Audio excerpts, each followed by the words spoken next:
Tere õhtust, head vaatajad! Riigikontroll on riigieelarve läbipaistmatuse suhtes väga kriitiline. Kuidas seda olukorda siiski lahendada, millise rolli peaks võtma parlament ja kui pilvitu on taevas Rail Balticu kohal? Esimene stuudio alustab.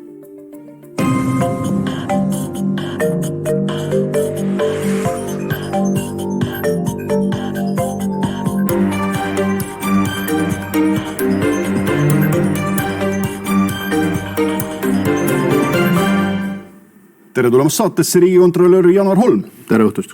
Tsiteerin teile sissejuhatuseks teid ennast. Riigieelarve paralleelreaalsuses elamise lummus on riigile ja riigi rahandusele ohtlik. Tsitaadi lõpp. Teie enda sõnad parlamendis. Kas te keerasite teadlikult vindi pisut üle või tegelikult ongi olukord nii hull? Ei, ma arvan, et need on väga targad sõnad, mida te tsiteerisite. Tõepoolest, me oleme olukorras, kus me peame kärpima, me peame otsima kokkuhoiukohti, aga tegelikult, kui me võtame lahti riigieelarve sellega seotud dokumendid, siis me ei saa päris head ülevaadet sellest, et kuhu me raha kasutame, kellele me maksame ja mis me sellest saame, vaatamata sellele, et seda ümbritseb jutt sellest, kuidas me oleme sidunud raha tulemustega, me teame täpselt, missugused on tulemused, suudame mõõta efektiivsust. See on udujutt ja see on ohtlik udujutt olukorras, kus me tegelikult peame väga head ülevaadet omama sellest, kuhu raha täpselt läheb. No, Eesti eelarvet hakati koostama tegevuspõhiselt 5 aastat tagasi. Kas me täna peaksime ütlema, et see eksperiment on läbi kukkunud?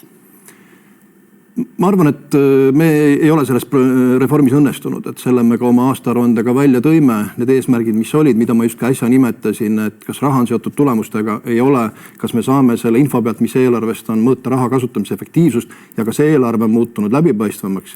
Ei, ta ei ole muutunud läbipaistvamaks. Mul on öelda, et pigem vastupidi.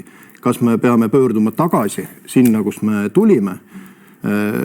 Kõigepealt on küsimus, mis see tagasi tähendab, sellepärast, et ka enne aastat 2020 oli väga palju erinevaid formaate eelarvel. Aga me peame pöörduma tagasi sinna, kus me saame vastused küsimustele, kellele, kui palju, milleks ja et pärast, kui see raha on ära kasutatud, siis me saame vaadata, kas läks selleks, milleks planeeritud ja kui ei läinud, siis saame küsida, miks. Praegu, kui see piisavalt selgelt ole määratletud, kuhu raha peaks minema, ei saa me isegi seda küsida, et kas raha läks sinna, kuhu planeeritud. Me ei tea seda väga paljudel juhtudel. Liiga paljudel juhtudel ei tea. Kuulge, aga Eesti rahvusport teatavasti on ka natukene süüdlaste otsimine. Kes siis süüdi ikkagi on? Ma arvan, et süüdi on need, kes praegu selle teadmise pealt, mis me oleme välja toonud ja mida on toonud välja ajakirjanikud, ettevõtjad, analüütikud, õiguskantsler, samuti president, kui nüüd midagi ette ei võta. Ärme tegeleme sellega, mis on olnud, teeme kokkuvõtte, ütleme, et on asju, mis on läinud hästi, on asju, mis on olnud halvasti ja teeme seda uuesti ja paremini. No aga te ju mäletate, kui see meetodi vahetus toimus, siis vanale eelarvele heideti ette mida? Seda, et see ei ole piisavalt läbipaistev. Et mis siis ikkagi valesti läks?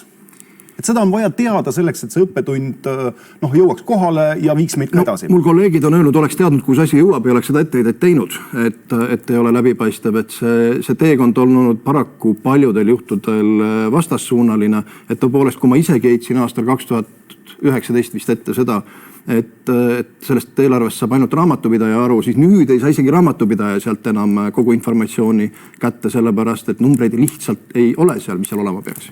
No, siin on üritatud ka väita seda, et kogu see jutt on selline natuke raamatupidajate, finantsjuhtide suvepäevad, et kas selle eelarve saaks siis läbipaistvaks nii, et tõstame sealt lõpust sellest viimasest Exceli tabelist paar rida sinna seletuskirja juurde ja ongi korras? Ei, et see ei ole nii lihtne, aga selles ei ole ka mitte midagi keerulist korda teha ja nagu me sageli oleme eeskuju võtnud oma naabritelt põhja suunas, siis vaatame soomlaste eelarvet. Kui lihtsalt on võimalik anda ülevaadet sellest, kuhu raha läheb, mis sellega tehakse ja muu hulgas on seal võimalik ka siduda raha kasutamist paljudel juhtudel tulemusega. Ja see ei ole sugugi keeruline, et seal ei ole vaja raamatupidamist teadmisi. See informatsioon on olemas, rääkimata sellest, et sinna kõrvale on antud ka palju abivahendeid, millega eelarvet paremini mõista. Et kui keegi ütleb seda, et see ongi keeruline ja et see nõuab aastapikkust kogemust, siis ei, see ei ole nii keeruline. See ei pea nõudma aastate pikkust kogemust. Me oleme ise selle tee valinud ja veel kord ma ütlen, meie eelarve probleem ei ole see, kas ta on tegevuspõhine või kulupõhine või millegi muu põhine. Et meie eelarve probleem on juba ka see, et seal on vead ja vastuolud ja olgu mis põhine see eelarve tahes. Kui on vead ja vastuolud, siis me ei saa informatsiooni rahakasutuse kohta. Huvitav, te mainisite seda Soomet. Rahandusministeerium kasutab Soomet hoopis teistsuguse näitena, et öeldes, et meie detailsuse aste ületab kohati soomlaste oma. Et natuke dissonants tekib. Igasugust detailsust võib olla, et meil on 700 lehekülge seletuskirja. Ma küsin, kas kõik see, mis seal kirjas on ka informatiivne või on ta lihtsalt hulk teksti. Et kui me võtame eelmisel aastal näiteks, eelmise aasta riigieelarve 2023, ise vaatasin üle näiteks Justiitsministeerium. Seal on nii-öelda tegevusteks eelarve jaotatud. Vaatan tegevusi, mis on riigieelarves, vaatan seletuskirja, välja arvatud ühel juhul. Kõikide tegevuste taga ei olnud täielikku lahtikirjutust. Ma ei saanud 100% sellest rahast kätte. Ühel juhul sain teada, et tegelikult seletuskirja järgi hoopis rohkem raha eraldatud kui seadusest. Et see ei ole normaalne. Ma küsin teie käest sellise hästi lihtsa ja võib-olla isegi lihtsameelse küsimus, et meil hakkab Riigikogu menetlema homme teisel lugemisel riigieelarvet. See on nüüd siis kõige olulisem lugemine, neil peaks olema selge pilt ees. Mis asja nad seal menetlema hakkavad? Menetlevad seda, millest aru saavad? Mille on valitsus esitanud sellisel viisil, nagu nad sealt aru saavad, eks nad siis seda sellisel viisil menetlevad, aga küsimus ei ole ainult Riigikogus. Ma arvan, et see ettevõtja, kelle ettevõte maksab miljoneid riigieelarvesse, aga ka tavaline tööinimene, kes maksab maksu ja kes on huvitatud sellest, kuhu raha läheb, ka temal peab olema tegelikult võimalus näha sellest eelarvest, et kuhu siis see raha, mida maksudena võetakse, kuhu see pannakse ja piisava detailsusega. Praegu seda kahjuks ta sealt kätte ei saa. Mitte ainult Riigikogu liikmed. Ma arvan, et see on avalikkusele ka oluline informatsioon.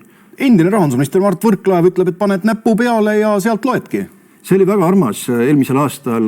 Tõepoolest ta ütles seda ühes usutluses, et ma arvan, et umbes samal ajal, kui ka Riigikontrollile just kritiseerinud, et ei ole midagi keerulist, võtan riigieelarve seadusest rea, panen näpu peale seletuskirjale ja loen sealt, kuhu raha läheb. No mina proovisin ühte ja teistpidi, et ei ole see nii lihtne, et läheb aja näppe, varbaid ja erinevaid abivahendeid selleks, et tegelikult lõpuks see summa kokku saada ja siis ka ei saa alati. Ei saa kokku. Kui me korraks võtame sammu tagasi, rahanduskomisjon äsja tegi riigieelarve baasseaduses muudatusi ja esitleti seda nagu, et nüüd läksid asjad paremaks, et mitte öelda korda, et jagata seda optimismi. Ei jaga kahjuks seda optimismi, et tõepoolest toodi seletuskirjast hulk informatsiooni lihtsalt teise kohta seaduse lisaks. Ma arvan, et see, kui mingisugused tabelid muudavad asukohta, see ei muuda ju informatsiooni sisukamaks. Nii et mina arvan, et see muudatus oli kasutu. Küll ma kuulsin eile, et rahanduskomisjon tegi sinna siis täiendavaid ettepanekuid, millest ma saan aru, et tuuakse eraldi välja seadusest tulenevad kohustuslikud kulud ja nii edasi. Ma arvan, et see on iseenesest positiivne. Aga külvata seadus üle nüüd mitme lehekülje ridadega, millele seletuskirjast jätkuvalt selgitust ei leia, see ei ole mõistlik. Et ma arvan, et nagu täna ka Maris Lauri kirjutas, et 2026, et teeme aastal 2026 ikkagi asja paremaks ja korda. Sellest, mis praegu sünnib, liiga palju abi ei ole. Muide, kas te olete ka märganud, et Riigikontrolli kriitika kipub parlamendis opositsioonile rohkem meeldima kui koalitsioonile? No ma arvan, et see on alati niimoodi olnud, et kriitiline meel opositsioonile sobib rohkem ja kui asukoht jälle vahetatakse, siis jälle vastupidi. Et ma arvan, et see on normaalne, kuigi ma kadestan Britte, kus ka koalitsiooni siis osapooled on paljuski sageli sama murelikud kui opositsiooni liikmed, kui mingisuguseid probleeme tuvastatakse kas Riigikontrolli poolt või kellegi teise poolt. Et ma arvan, et eesmärk on ikkagi see, et asjad korda saaksid ja meie selle nimel töötame. No Briti poliitikas on ka fenomenaalne nähtus olla terav minemata isiklikuks ja inetuks. See on nauditav debatt. See on nauditav debatt, nõus.